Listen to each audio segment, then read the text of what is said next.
কি এটার ব্যক্তি স্বাধীনতার কোনো মাত্রা নাই সামান্তা, আমার উত্তর আমি দিলাম, ব্যক্তি স্বাধীনতার কোনো মাত্রা নাই। ব্যক্তি স্বাধীনতা দিয়ে বুঝবে একটা ক্রাইম করা পর্যন্ত আপনার জন্য সিআরপিসি আছে, পেনাল কোড আছে, এর বাইরে যদি সে কোনো কিছু করে সেটা আইনভাবে ব্যবস্থা নেবে। একটা ব্যক্তির স্বাধীনতা কত সালের পেনাল কোড আপনি নতুন করে করেন, আপনারা ক্ষমতায় আসেন নতুন করে করেন, যেটা এক্সিস্টিং আছে সেটার কথাই। এখনকার পেনাল কোড কত সালের? এখনকার পেনাল কোড কত সালের মানে কি? পেনাল কোড তো পেনাল কোড, পেনাল কোডের তো প্রতিদিন কত সালের পেনাল কোডের মধ্যে অনেক চেঞ্জ আছে।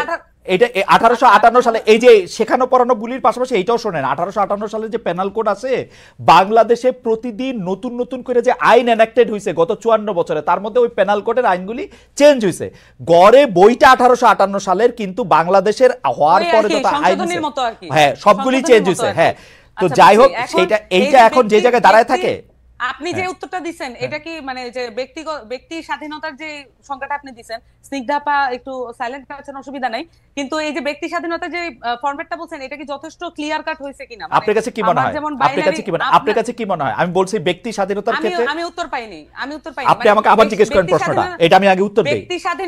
ব্যক্তি স্বাধীনতার প্যারামিটার মানে এই আপনি মাত্র আমারে জিজ্ঞেস করছেন, আমি স্পষ্ট বলছি ব্যক্তি স্বাধীনতার কোনো সীমাবদ্ধতা নাই। ব্যক্তির স্বাধীনতার সীমা হচ্ছে, ব্যক্তি স্বাধীনতার সীমা হচ্ছে একটা ক্রাইম করা পর্যন্ত। যেমন ধরেন আমার ব্যক্তি স্বাধীনতা হচ্ছে, আমি বুঝি নাই ক্রাইম করা মানে, বুঝি নাই আমাদের খাতা কলমে যেটাকে ক্রাইম হিসেবে গণ্য করা আছে। যেমন ধরেন আমার ব্যক্তি স্বাধীনতা নাই আপনাকে একটা টোকা দেওয়ার জন্য, এই টোকাটা একটা ক্রাইম, আমার এটা ব্যক্তি স্বাধীনতার মধ্যে পড়ে না। আমি আপনাকে এটা টোকা দিতে পারবো না, কিন্তু আমি আমাকে টোকা দিলেন, আমি মনে করলাম এটা একটা ক্রাইম, তাহলে আমি কি করব? না, মনে করলেন না, আমি টোকা দিতে পারবো না, টোকা দেয়াই ক্রাইম।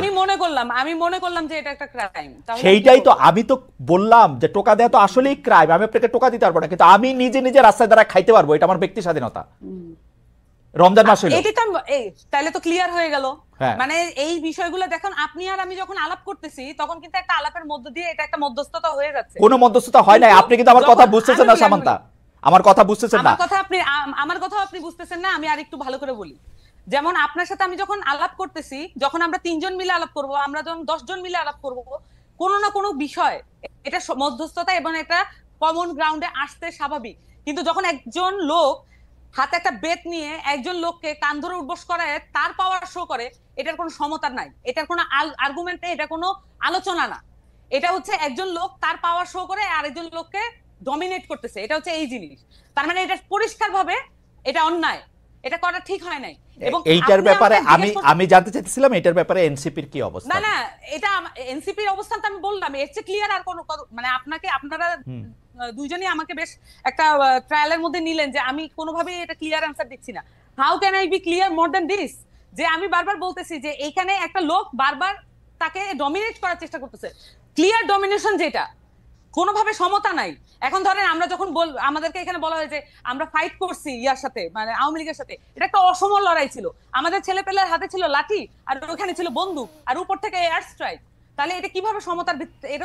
এটা তো লড়াইও না, এটা হচ্ছে পুরো খুন করার জন্য একেবারে আক্রমণ।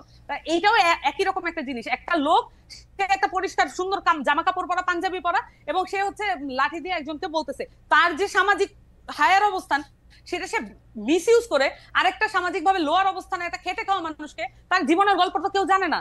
এবং সেই প্রেক্ষিতে আমি জানতে চাইছিলাম যে এনসিপি রেস্টুরেন্ট খোলা রাখা, বন্ধ রাখা, কেউ এই ধরনের কাজ করানোর জন্য এটা সাপোর্ট করে কিনা? দুইটা সেপারেট জিনিস। হ্যাঁ খালেদ ভাই, এটা দুইটা সেপারেট জিনিস। আমরা যদি এই জিনিসগুলোকে আলাদা করতে না পারি তাহলে আমরা, আচ্ছা বলেন তো, একটু বুঝান। মানে এটা আলাদা জিনিস। আমি বলি, একটা জিনিস হচ্ছে যে আমি যখন বললাম যে, আমি ঘটনাটা যখন বললাম যে এখানে একটা মানুষ ডমিনেট করতেছে আর একটা লোককে এবং তাকে শারীরিকভাবে আহত করছে, এইটা একটা বিষয়, এটা আলাদা। এবং সেই সাথে আপনি বলতেছেন তাহলে কি এনসিপি পুরো একদম রমজান মাসে কি করা মনে করে? এনসিপি কি ধর্মভিত্তিক রাজনীতি দল? এনসিপি কি মনে করে যে এই আলেমদেরকে একদম প্রত্যেকটা ধর্মের প্রত্যেকটা বিষয়ে তারা ফতোয়া দিবে? আমরা কি বলছি যে আমাদের যে আত্মপ্রকাশ, রমজানের দোকান খোলা থাকবে কি থাকবে না? রমজানের দোকান খোলা থাকবে কি থাকবে না? এখন আমি না আমি বলি এটা কিভাবে নিশ্চিত করতে হবে? আপনারা বলবেন যে এটা আপনাদের উইশ, যা থাকবেন আপনার কি ইচ্ছা। আমি আমার উইশ বলতেছি, আপনি কি আমাকে বলতে দিবেন? আপনি বলতেছেন তো, বলেন। আমি বলতেছি তো, এখানে ক্লিয়ারলি এখানে ইসলামের মধ্যে এবং নানান ধর্মের মধ্যে অনেক ধরনের ফ্যাকশন আছে, অনেক ধরনের বিষয় আছে, প্রত্যেকের রিপ্রেজেন্টেশন নিশ্চিত হয়, এমন করে বোর্ড গঠন করে দিক, এমন ভাবে বোর্ড গঠন করে দিক যেখানে এই যে তাত্ত্বিক আলাপটা হোক। সেটার জন্য তো আমরা ওয়েল ইকুইপড না। আমাদেরকে যদি ফ্যাসিলিটেট করতে বলে, আমাদেরকে যদি জনতা সেই দায়িত্ব দেয়, আমরা সেটা করব। সকল পক্ষ থেকে আমরা আলেমদেরকে নিয়ে আসবো, এক বোর্ডে বসেন, আপনারা সিদ্ধান্ত নেন এটা কি হবে। কিন্তু যে কোনো একটা পার্টি এটা হ্যাঁ না বা এটা বলে দিল আর সেটাই হচ্ছে ওই বাংলাদেশের রুলস হয়ে যাবে। ধরেন জামাত বলছে যে এটা করা, আমি ধরেন বলতেছি জামাত বলছে এটা করা উচিত না, আমরা বলতেছি এটা করা উচিত, তাহলে বাংলাদেশের জনগণ কি করবে? কার কথা শুনবে? যে যে পার্টি করে সেই পার্টির কথা শুনবে। তাহলে বিভাজন আরো স্পষ্ট করি আমরা। আপনারা এটা বোর্ড করে দেওয়ার পক্ষে যারাই আলোচনা করবে এবং সেটার মধ্যে আলেমরা থাকবে। আমরা মনে করি স্পেশালাইজ যে কোনো বিষয় যখন এইটার মধ্যে আপনি মনে করতেছেন যেটা, আমি মনে করতেছি যে এটা, আমি মনে করি সেটা আপনি মনে করতেছেন এটা স্পেশালাইজড বিষয়। আমি বলতেছি ভাই এটা স্পেশালাইজড বিষয়। আমি মনে করতেছি এটা স্পেশালাইজড বিষয় এবং এইটা আমি রাস্তায় খাবো কি খাবো না, মানে রেস্টুরেন্টে খাবো কি খাবো না, এটা স্পেশালাইজড বিষয়। এটার সাথে এটা সম্পর্ক না। এখানে দেখবেন যে রোজা অমুক তমুক অনেক কিছু নিয়ে আসছে এখানে কনসেপ্টের সাথে। আপনি যখন প্রশ্ন করছেন এখন আপনি আরো বেশি সিম্পলিফাইড করে ফেলতেছেন। আপনার প্রশ্নটা প্রথমে এটা ছিল না, আপনি এখন মানে এটাকে কম্প্রোমাইজ করতেছেন আপনি তর্কে জিতার জন্য। আমি বলতেছি যে সামান্তা এই যে শুনেন সামান্তা, এই তর্কে জিতা জাতীয় কথা মানে বললেন না। আপনি তর্কে জিতছেন, 100-তে 99 পাইছেন। আপনার কথা আমি বুঝতে পারছি, থ্যাংক ইউ। আমি ডক্টর স্নিগ্ধার কাছে যাই। ডক্টর স্নিগ্ধা, আমি সামান্তা শারমিনের কথা আমি বুঝতে পারতেছি। তারা বলতেছেন যে এই দায়িত্ব তারা কেন নেবেন, যে এই দায়িত্ব তারা যে একটা ঘোষণা করবেন। এটা আমি বলি নাই। আচ্ছা, আবার বলেন কি বলছেন। না না আপনি থাকবে তার মানে আমার কথা আবার রিওয়াইন্ড করে দেখা যাবে না। আপনি এটা বলতেছেন না যে এই সিদ্ধান্ত এনসিপি দিবে না, আপনি এটা বলেন নাই? যে আমি বারবার বলেছি এনসিপির কাছে যদি জনগণ সকলে মিলে বলুক এনসিপি এটা সলভ করতে হবে, কিন্তু তা তো না। এক একটা পলিটিক্যাল পার্টি, এক একটা জনগোষ্ঠী এক একটা পলিটিক্যাল পার্টি করে। তাহলে এই যে এতগুলো মানুষের দায়িত্ব তো আমরা যদি নিতে চাই তাহলে আমাদেরকে তো ফর্মালি দিতে হবে। তাহলে আমরা সকলকে মিলে এটা একটা বোর্ড গঠন করে আমরা এই সমাধানগুলো দিয়ে দিই। কিন্তু আমাদের রাষ্ট্রীয় কাঠামো আছে, আমাদের ইসলামিক ফাউন্ডেশন নাই। এই সমস্যাগুলো সমাধান করা কি ইসলামিক ফাউন্ডেশনের দায়িত্বের মধ্যে পড়ে না? তাহলে আমরা যে ট্যাক্সের টাকা দিয়ে এই প্রতিষ্ঠানগুলো চালাই, তাহলে আমরা কেন ট্যাক্সের টাকাটা নষ্ট করি? ওকে, আমি আর কিছু বলতে চাই না, মোটামুটি এটা রিওয়াইন্ড করে দেখা যাবে। আচ্ছা, প্রথম কথা হলো যে ইসলামিক ফাউন্ডেশনের প্রসঙ্গটা যখন আসছে, ইসলামিক ফাউন্ডেশনের কথাতে আমরা জানি যে ইসলামিক ফাউন্ডেশন এইসব ক্ষেত্রে আসলে ওই মানে স্পষ্ট অবস্থান নেয় না। আমরা একটু ডক্টর রিজনের কাছে আসতে চাই যে এটা নিয়ে আসলে অন্য একটা বিষয়ে আপনার একটু দৃষ্টি আকর্ষণ করতে চাই যে যৌন হয়রানি রোধে শিক্ষা প্রতিষ্ঠান ও কর্মস্থলে সেল গঠনের নির্দেশনা ছিল উচ্চ আদালতের। এই নিয়ে আপনি গত বছর ডয়েচে ভেলেকে বলেছিলেন যে আমাদের বিশ্ববিদ্যালয়ে কমিটি থাকলেও তা ঠিকমতো কাজ করে না, কমিটির সদস্যরাই বিষয়টি ঠিকমতো বোঝেন না। এখন পরিস্থিতির কোনো উন্নতি হয়েছে কিনা? আচ্ছা, না এটা শুধু আমি আমাদের বলি না, আমি মানে স্পষ্ট করি, যৌন নিপীড়ন বিরোধী সেলটি আপনার হাইকোর্টের রায় হয়ে আছে, সেটি কিন্তু সকল প্রতিষ্ঠান, সরকারি শুধু শিক্ষা প্রতিষ্ঠান না, সব জায়গায় থাকার কথা। দুঃখজনক হলো এটা 2009-এর রায়, কিন্তু এখন পর্যন্ত এটা আছে নাই। কারণ কি, যৌন নিপীড়ন কাকে বলে, যৌন হেনস্থা কাকে বলে, সেই আইডিয়াই তো পরিষ্কার নাই। সেক্ষেত্রে না মানে আপনি বলেন তো, যৌন এই যে আমরা একদিকে বলি 2025-এ আমরা একদিকে বলি গুড টাচ ব্যাড টাচ, আরেকদিকে আমরা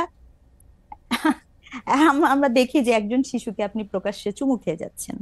হ্যাঁ, এই যে আলাপ, হ্যাঁ, অথবা আমরা এটা কেন ভাবি না যে নারী বা পুরুষ যে কেউ হোক তাকে টাচ করার ব্যাপারে কিন্তু সম্মতি প্রয়োজন, মানে forget about gender. Doctor Sinha, এইটা কি আপনি একটা ওয়েস্টার্ন সানগ্লাস দিয়ে দেখে কি এটা বলতেছেন? এক এক দেশের বাস্তবতা বা এটা তো এক এক রকম। না না না না না, এখানে অফকোর্স আপনি কালচারাল রিলেটিভিজম বলেছেন, তো এখানে কোনো ওয়েস্টার্ন সানগ্লাসের গল্প না।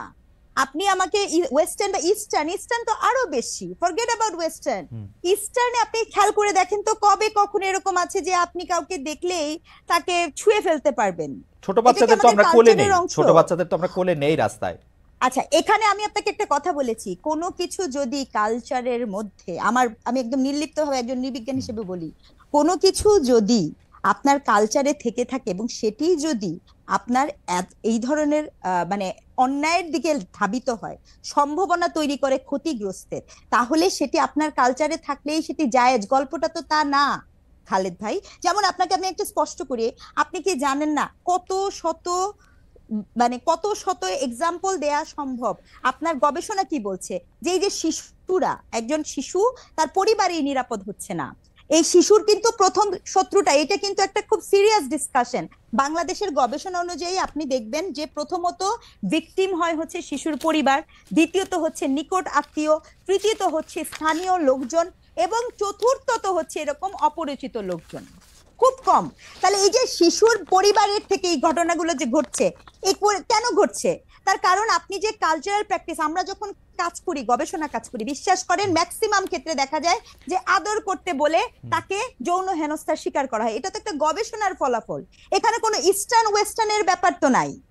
এক, দুই, আপনাকে আরেকটা কথা বলি, এই যে আলাপটা আপনি হাইকোর্টের কথা বলছেন, আপনি দেখেন, আমার বলতে কোনো দ্বিধা নাই, এই যে এখন সবাই এই যে ঘটনাটা ঘটেছে, এটা তো খুনের শাস্তি, ফাঁসি হবে। এটা কিন্তু আমি আবার রিপিট করেছি, অ্যাটেম্পট টু মার্ডার, খুনের শাস্তি, এটা ফাঁসি হবে। কিন্তু আমরা কি এই আইনটা কখনো করতে পেরেছি যে ধর্ষকের বা এই ধরনের ইস্যুতে এটা জামিনযোগ্য অপরাধ হবে না? ধর্ষণের ক্ষেত্রে এটা আপনি জামিনযোগ্য অপরাধ হিসেবে গণ্য হবে না। শুধু এতটুকু করেন, দেখবেন মানে অনেক কিছু মুশকিলে আসান হয়ে যাবে। কিন্তু ওদিকে আপনি হাঁটেন না কেন? এটার জন্য তো আপনাকে একাডেমিক স্কলার আছে, গবেষণা করে, তাদেরকে বসান, আলাপ করেন, দেখেন সিচুয়েশনটা কি হয়, তারপরে না আমরা এদিকে যাব।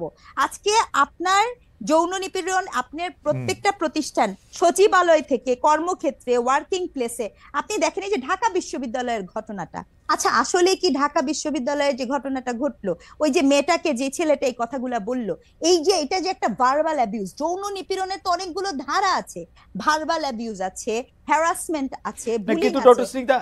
ডক্টর সিং দা এগুলি তো আছেই, কিন্তু আবার আমাদের তো এটা একটা দেশ, আমরা তো 53-54 বছর ধরে এই দেশের মধ্যে থাকি। আপনি দেখেন যে আইনটার কথা বলা হচ্ছে, সামারি ট্রায়ালের কথা বলা হচ্ছে, যেখানের মধ্যে কোনো কিছু কাউকে শোনা হবে না সেরকম বলা হচ্ছে, এটা তো অনেক মিস ইউজও হইতে পারে।